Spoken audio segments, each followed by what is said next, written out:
What is up, everybody? Thank you for waiting. Live again here from Indianapolis and the NFL Combine. A lot of networking going on, a lot of drinking going on. None here tonight, though. I kept it completely sober tonight. Last night wore me down a little bit, but there's a lot going on here. This is the NFL event of the year as far as getting the most people from the league in one spot. Even if Kyle Shanahan decides not to come, there's still a lot going on. I just saw Joe Staley down in the lobby here, JW Marriott in Indianapolis. But I do have some 49ers intelligence from you, just from conversations I've had over the course of the week, obviously, through some of the prospect interviews. The prospects do sometimes share which teams they're interviewing with. There are very strict rules. Teams have 45 formal interviews that they can conduct.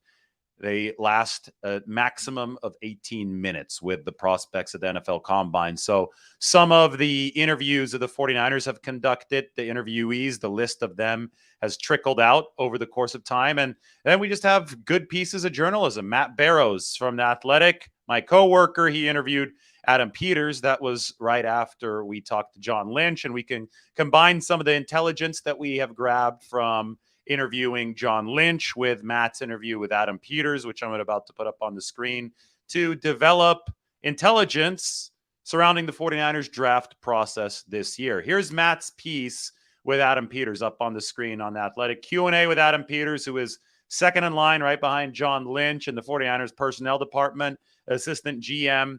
Where is this draft deep? Why did Talanoa Hufanga slip? So be sure to go ahead and check this piece out on The Athletic.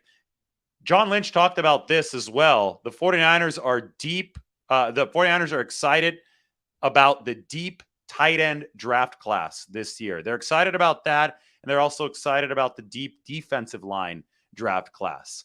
John Lynch talked about this in his sit down. He sat down and he said, this was in response to a question about the fact that the 49ers don't pick until late in the third round. It's probably going to be pick number 100 when the 49ers are first on the clock if they do not execute any trades up, and we don't expect them to execute trades up. And John Lynch said, this is not a top-heavy draft. There have been top-heavy drafts in the past, but this is not one. The 49ers believe that a lot of the talent is spread out across this draft. And Adam Peters, if you go check out Matt's piece, Adam Peters said that if you check around the league, probably only about 15 first-round grades per team. Teams are going to assign grades to the players before the draft. He thinks that only about 15 players are assigned first-round draft grades by team, which means they're obviously going to be 32 first-round picks, but half of that first round might not even have a consensus first-round grade amongst the league. So the 49ers don't have a first-round pick this year. They don't have a second-round pick this year. They're not slated to pick until almost the very end of the third round. If there's a season in which you don't really need a first-round pick, it's this one, right? Because those first-round picks probably aren't worth as much if you don't think that there are as many players with first-round grades. Instead, the 49ers think that this is a deeper draft that has a lot of tight end depth. There's like 9-10 prospects that they might really like. So I'm going to be going through those guys over the course of future videos, especially once they talk here at the Combine. We'll have a better idea of who's meeting with the 49ers. And there might be a deep defensive line class. And that's good news for the 49ers because the way that John Lynch talked the other day, it doesn't sound like the 49ers are going to be part of some kind of big defensive tackle sweepstakes on the free agent market. They don't want to pay that much. They're not up against the cap, but they have limited room. They have to exercise prudence. The 49ers have been big spenders in past years. Last year, they plugged the hole at cornerback, even while showing a little bit more financial restraint when they signed Charvarius Ward. Are they going to avoid signing somebody like Dalvin Tomlinson? I wouldn't firmly rule it out, but I think maybe the top of the market, Javon Hargrave at defensive tackle, that's probably something that you won't see. I don't think you'll see them hit the top of the edge rushing market. If they can find good deals on players like Marcus Davenport, who's coming off a really bad year, they can find a good deal on somebody like Dalvin Tomlinson, who's probably going to be cheaper than a Javon Hargrave, maybe the 49ers go for it. But they're focused on in-house options, and they're also focused on this draft, which is deeper than usual, but not as top-heavy as usual. And that's really the theme that we've gathered from these conversations with John Lynch and other conversations, obviously, that aren't exactly on the record, and with Adam Peters, who was on the record with Matt Barrows in the piece that is on your screen. So that's what the 49ers right now are looking at with this NFL Combine as it rolls on throughout the course of this week. DB focus for Steve Wilks, the 49ers' new defensive coordinator. This is something that we had long assumed that had been quasi-reported when Steve Wilks was hired as the 49ers DC. He's a longtime defensive coach, and his expertise started in the defensive backfield with his secondary. I think you can expect, and I said this as soon as the moves happened, Corey Undlin, 49ers ex-cornerbacks coach, has moved on to Houston, where he's now the pass defense coordinator with the Houston Texans. That is also a title that he held with the 49ers. Daniel Bullocks, I think the 49ers safeties coach, is almost certainly going to be promoted to full-time DB coach. He's not just going to be worried about the safeties. He's going to have cornerbacks and safeties under his umbrella. And I think Steve Wilks is going to be doing a lot of work with the 49ers defensive backs. Let's talk about some of the 49ers prospect meetings. There's been some reporting here at the Combine. This is based on what prospects have been saying at the podium. They were at podiums here at the Combine during their media availability. So this list is going to grow throughout the course of the week. But we have 49ers meetings with the following. Mizzou edge rusher Isaiah McGuire. This is all through the Combine. Some of this stuff is going to be through the Senior Bowl. We have some stuff from the Shrine Bowl. We have Rice edge rusher Ikenna and Achukwu. 49ers have met with him. Remember, these are part of their 45 interviews that they're allotted. Tennessee edge rusher Byron Young. Houston edge rusher DeAnthony Jones. This was through the Hula Bowl, so this wasn't a Combine interview. North Dakota State defensive end edge rusher Spencer Wage. I'm not sure if I'm pronouncing his last name correctly. Then they've met with 3 defensive tackles, 2 at the Combine, 1 at the Senior Bowl. South Carolina defensive tackle Zach Pickens, Toledo defensive lineman DeJuan Johnson, and West Virginia defensive tackle Dante Stills. Linebackers have also gone through the car wash here at the Combine. At least two of them, have met with the 49ers. Cam Jones out of Indiana. Marcelino McCrary-Ball's former teammate at Indiana, just down the road here from Indianapolis. Utah linebacker Mohamed Diabate. That was at the Shrine Bowl. And Purdue linebacker Jalen Graham. Purdue also not too far away here, also in Indiana, from Indianapolis. It looks like the 49ers have met with Toledo tight end Jamal Turner, I think, prior to this Combine, and we'll get more of the tight ends. Of course, it's a deep tight end class. We'll get more intelligence of the tight ends as this week continues and the offensive players fall further under the spotlight. Then there's also Louisville receiver Tyler Hudson. I'll be driving through Louisville on my way back to Nashville from the Combine. 49ers met with him at the Hula Bowl. So that's the updated list of 49ers meetings so far. We'll see how that develops. Remember, they have up to 45 of those at the NFL Combine, 18 minutes max. And there are also other events like the Senior Bowl and the Shrine Bowl where the 49ers could have met with players. So they're collecting all of the data. John Lynch said in our interview on Tuesday, it's already Thursday here on the East Coast, John Lynch said that the scouts are the star of this show, especially this year with the 49ers picking in their sweet spot, the later rounds. Remember, they've had so much success in the later rounds, more success even in the early rounds. Nick Bosa was a given. They're going to pick him. Obviously, he was successful. Deebo Samuel, well, they had a lot of time with him at the Senior Bowl 2019. Teams send their scouts there, and they saw that Deebo Samuel was the real deal. And the 49ers were even coaching that year at the Senior Bowl, so they didn't even need the expertise of the scouts. They saw firsthand how good Deebo Samuel would be. That was Mobile to Miami. 49ers coaching the Senior Bowl because they weren't good the year prior to coaching in the Super Bowl. Thanks in large part to Deebo Samuel and the boost that he gave the team in 2019. Anyway, he was an early round, the second round success, but the 49ers have seen so much success later on from the 3rd to the 7th rounds. Talk about George Kittle in the 5th round. Talk about Brock Purdy in the 7th round.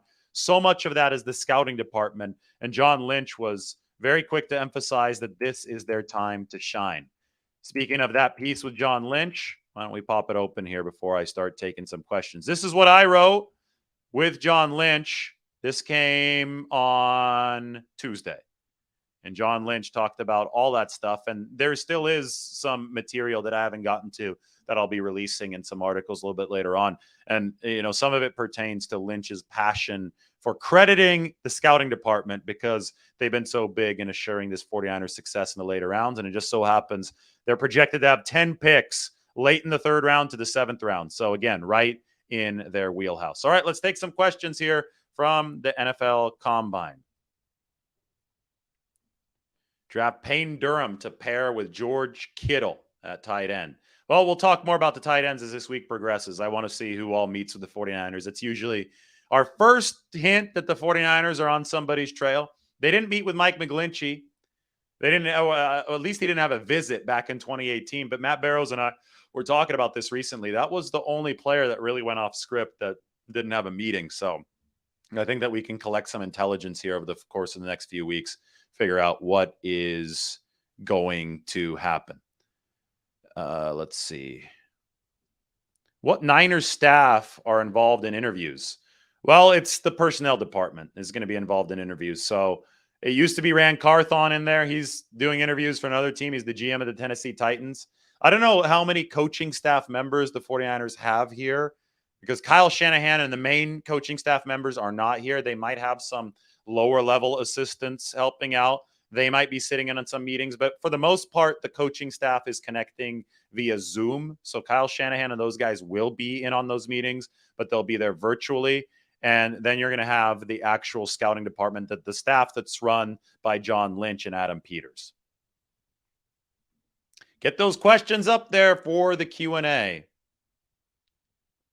Where do I think Garoppolo is going? I don't know. I think it'd be kind of fun if he went to the Jets and played for Robert Saleh and we heard endless Joe Namath comparisons. Think that would be fun, but we'll see if that ends up happening. Yeah, I think this might happen. Do teams ever schedule an interview to throw smoke or purposefully not to show their cards? I think it might happen because the 49ers talked about not making a big deal out of Mike McGlinchey for that very purpose. They didn't want to alert the league that they were on his trail. So I think those kind of games, that kind of gamesmanship does occur in this process. Who do I have my eye on in the draft? Thomas Incoom is my guy. Central Michigan, edge rusher, probably not going to go any higher than the 4th round. I think that's going to be right in the 49ers wheelhouse. Long arms, good motor, 11 and a half sacks. I think that's somebody that Chris Kasarik would love working with. Mike thinks Jimmy Garoppolo going to the Carolina Panthers.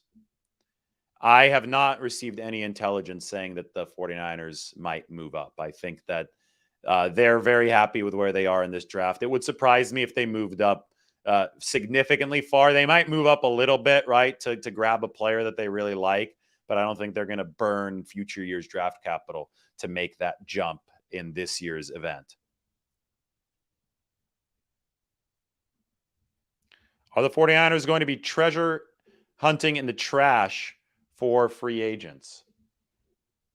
Well, I think so, because that's, we hear, I think they have to do that every year. I think any good team is going to try to do that. You try to establish good coaching habits, and that way you can really run reclamation projects and get good efficiency out of players, right? When you look at, some of the success stories of the past few years, Chris Kasarik has really written a lot of them. Chris Furster, the 49ers O-line coach, has written some of those as well. Look at Jake Brendel. Jake Brendel's been in the league since 2016, number 3 in pass block win rate as a center in his first year starting for the 49ers. But John Lynch said it, the 49ers have to develop their own, and they have to take advantage of the fact that their coaching staff has a good reputation, because a lot of guys in the league might be willing to sign with the 49ers on a short-term deal over a lot of other teams. And then you have to come through on your developmental promise. So I think the 49ers will be doing some bargain hunting. They will do that to fill out this roster at the margins. And they do have the track record of succeeding that way, especially with a coach like Chris Kasarik. But now with a coach like Steve Wilks, your defensive backs coach, I think that the 49ers, he's your DC who can help with your defensive backs coach. I think that they can also strike gold at that position. And they have been lately, right? The DB position has become a spot that is not considered a weakness any longer for the 49ers. Adam Peters in the interview with Barrows talked a lot about Talanoa Hufanga and how the 49ers discovered him and developed him. He's part of that growing list of gems that the 49ers acquired for not too steep of a price that has done a really good job for them. Hufanga was a 5th-round pick. I know that the 49ers want Brendel back to answer this question, so we'll see if it does happen. The Texans might want him too because Bobby Slowick went there, and that Shanahan-Slowick system is very particular about its centers. Who is the O-line to solve the... I don't know what you're asking, but I think you're asking who's going to help anchor the right side of the offensive line. If it's not McGlinchey, it might have to be McKivitz, maybe Caleb McGarry. Why are all these right tackles MCG names? Colton well, no, MC names. I guess MCK, but McGlinchey, McGarry, McKivitz. You've got all these MC names, all these Irish MC names. It's funny. Do I think that Good as Gold will be back? I think ultimately he will be.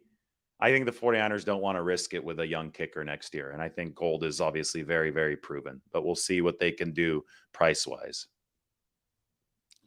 I think they're looking for about 10 players in this draft. Then you see, the strongest survive. See who can make it. McDonald's.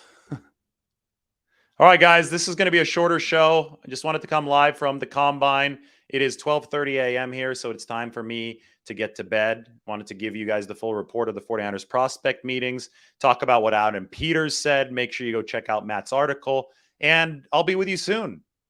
There's going to be a lot more information coming out this week, so I'll make sure that we relay this all to you in a timely manner. Make sure to check out the other video. Already did one on Isaiah McGuire. I'm doing all 22 breakdowns of college players, especially the ones that have met with the 49ers, as we start to zero in on what they might do during the draft. Everybody, thanks for joining, and we'll talk to you very soon. Bye now.